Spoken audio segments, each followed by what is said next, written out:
6 малки общини в Средногорието, разположени на малко повече от 500 квадратни километра. Чавдар, Мирково, Челопеч, Златица, Пирдоп и Антон. Тук е съсредоточен един от най-тежките отрасли в България – добивът на злато и мед.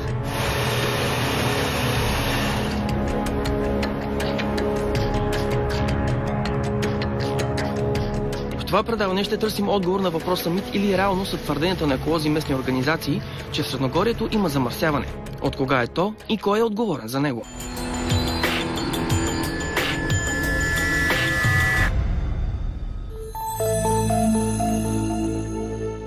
През 30-те години на 20 век френска фирма проучва залежите на злато и мед в Челопеч.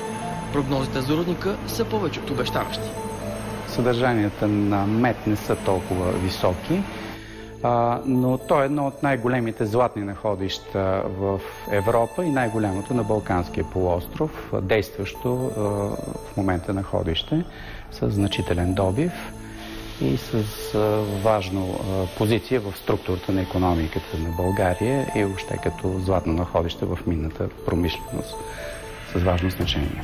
Не след дълго, през 50-те години, находището става държавно, а рудникът се превръща в основен социален и икономически фактор в региона.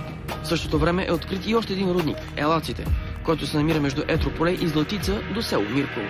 Пак по същото време на територията на Златица и Пирдоп е открит медодобивния комбинат Георги Дамянов. Най-активната минна дейност в Панагюрския район или Панагюрско-Етрополския район е през периода от 1960 до 1980-85 година, когато се затварят една голяма част от рудниците. През този период трябва да отбележим, че не е обръщано такова голямо внимание на замърсяванията на околната среда и една значителна част от сегашните замърсявания се дължат именно на минната дейност от този период. И това е свързано с замърсяване на огромни площи, на почви, скали в региона.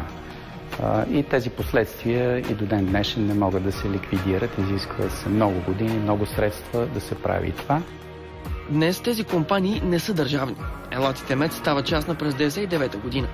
Същата година Челопеч е дадена концесия и сега е собственост на канадската компания Dundee Precious Metals. А медно-преработвателният комплекс в Пирдоп е приватизиран през 1997 година. Сега там компанията Аурубис преработва меден концентрат до катодна и анодна мед. В същото време произвежда сярна киселина и отделя във въздуха серен диоксид, а екоинспекцията следи 24 часа в денонощието за завишени норми във въздуха. Рудата в Средногорието съдържа арсен. Основни сигнали за замърсяване на местните инициативни комитети са, че по време на добива и съхранението на рудата арсенът замърсява околната среда. Има минерали като енергит и тенантит, които съдържат арсен, които са съставна част от рудата и това затруднява в известна степен извличането на злато. Ето това е енергитова руда от Челопеч, богата на арсен и злато. Значи, това е енергит, това е пирит, вътре има в тях финни включения от злато от порядъка на 100 микрона. Един важен компонент в рудите на Челопеч и основен източник на арсен. Това е версията на Челопеч и Челопеч като находище съществува с това нещо.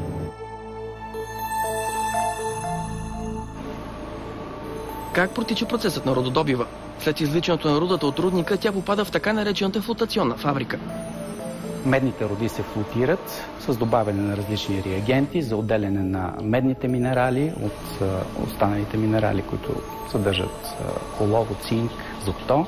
Киселини и основи смеси от тях се добавят, след което остатък от нерудния материал, който са главно кварц, фалшпат и карбонат и други минерали, които не се използват, той се отделя и се натрупва в хвостовете, където, разбира се, се съдържат и финни частици от другите, от тежки метали, олово, арсен може да имаме, не толкова много, колкото при Челопеч, разбира се, цинк, кадмий и други. По този начин в хвостохранилищата се натрупва производствения отпадък.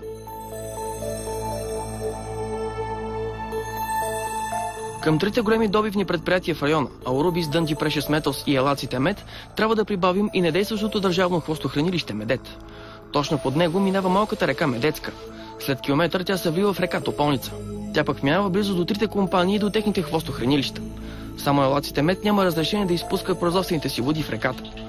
На определени пунктове екоинспекцията следи за завишени показатели на тежки метали. По същия начин се наблюдават и показателите в почвата. По закон компаниите се проверяват веднъж годишно. Самите компании извършват и собствен екологичен мониторинг, който също предоставят на регионалната инспекция по околната среда и водите. От 2012 до сега сме направили общо 16 проверки на трите там предприятия. Като поради факт, че те са големи предприятия, им се правят комплексни проверки по всички фактори и компоненти на околната среда. Петя Чолакова е бивш общински съветник от Златица. Като председател на местния инициативен комитет за екология, тя изпраща редица сигнали до екоинспекцията за замърсявания в региона. Преди да основе инициативния комитет е работила в сферата на пиар услугите на една от компаниите в региона – Dundee Precious Metals. Дишаме серен диоксид. Пием вода замърсена с арсен и кадмий.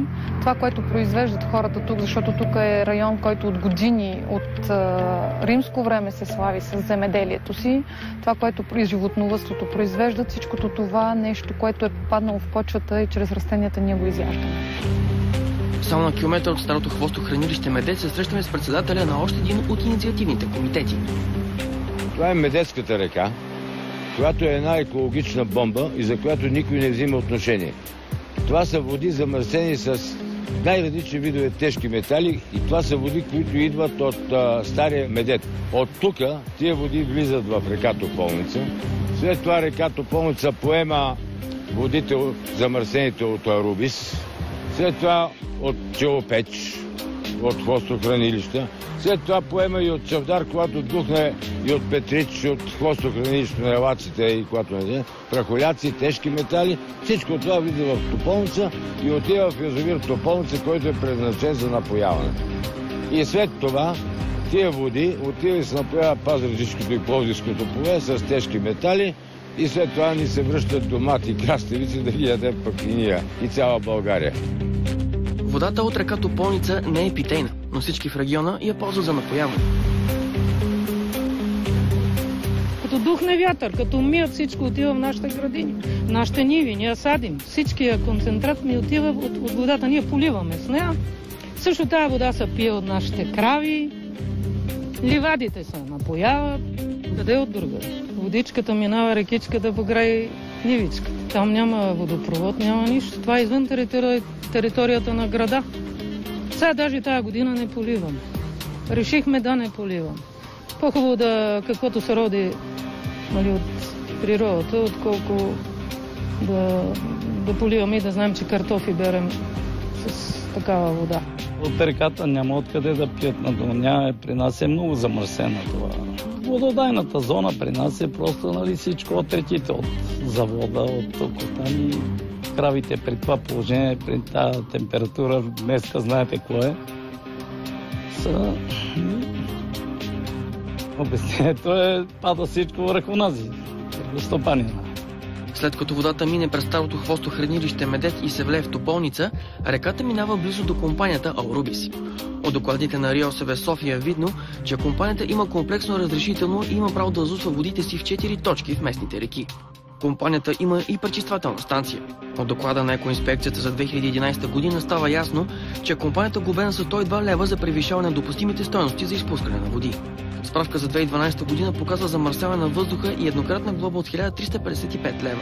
За тази година на компанията наложена санкция от 4500 лева за замърсяване на водни обекти.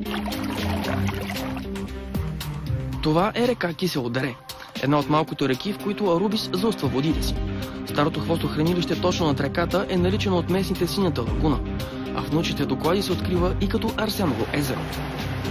При Арубис е страшно замърсяването с серен диоксид, с кадмий и с всичко останало, което те също изпускат в местните водоизточници. Позицията на компанията. От приватизацията до сега са вложени над 1 милиард лева за модернизация на съоръженията, повечето от които са предназначени за пречиствателната станция на водата и на въздуха. Според мен това не се подкрепя от фактите, защото съгласно данните, с които разполагаме от нашия мониторинг, ние сме в пълен контрол на екологичната обстановка. Аурубис разполага с 4 мониторингови пункта в района на 2 в Пирдоп и 2 в Златица. И резултатите от този мониторинг показват трайна тенденция към подобряване на компонентите на околна среда, специално по въздух, през последните 10 години. Всички производствени води, преди да се влеят в реката, се пречистват. Също така от 1990 година завода има и инсталация за пречистване на битово-фекалните води, която за разлика, например, от градовете, където нямат, нашите битово-фекални води се пречистват. Дънди Precious Metals е разположен в Челопеч. Компанията разполага с огромен рудник под земята, който стига на 673 метра дълбочина и добива рудата с взривове. Общата дължина на пътя достига десетки километри под земята, а миньорите имат дори мобилен интернет. За да намали риска от запрашаване, компанията троши рудата още под земята и така транспортира до флотационната фабрика. След обработване с реагенти, концентрата се складира и извозва до Бургас, а оттам до Намибия, където се обработва допълнително. А ненужният отпадък от флотационната фабрика отива в хвостохранилището. От екодокладите за 2011 година е видно, че компанията има право да зауства водите си на 3 точки.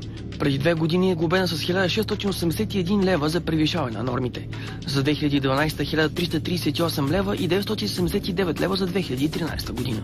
При Челопеч Майнинг се изнася златото на България, а в същото време за нас оставят тежките метали и арсен. Те замърсяват чрез хвостохранилището си. Чрез няколко пъти сме наблюдавали сипване от тръбопровода в язовира. Компанията няма пречиствателна станция за водите си. Схемата на движение на водите е направена така, че те да се въртят на оборотен цикъл до хвостохранилището и обратно до флотационната фабрика. Откакто е концесионер в Челопеч, Дънди са инвестирали над 600 милиона лева за модернизация на съоръженията си, като основен приоритет е опазването на околната среда.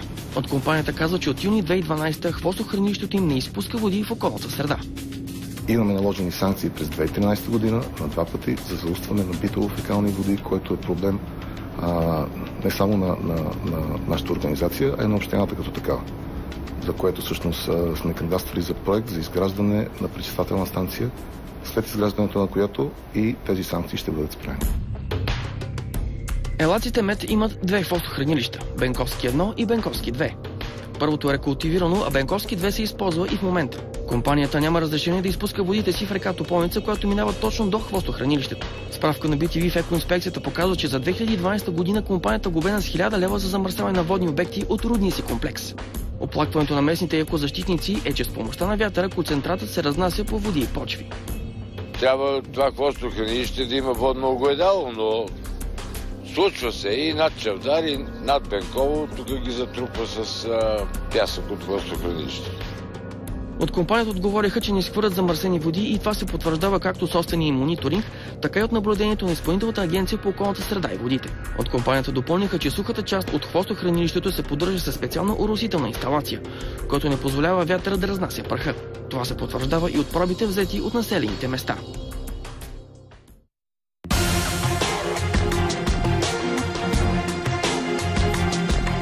Утре вечер в BTV репортерите. Какво показват изследванията на водите и почвите, които BTV поръча на акредитирани лаборатории и как влияят металите върху човешкия организъм.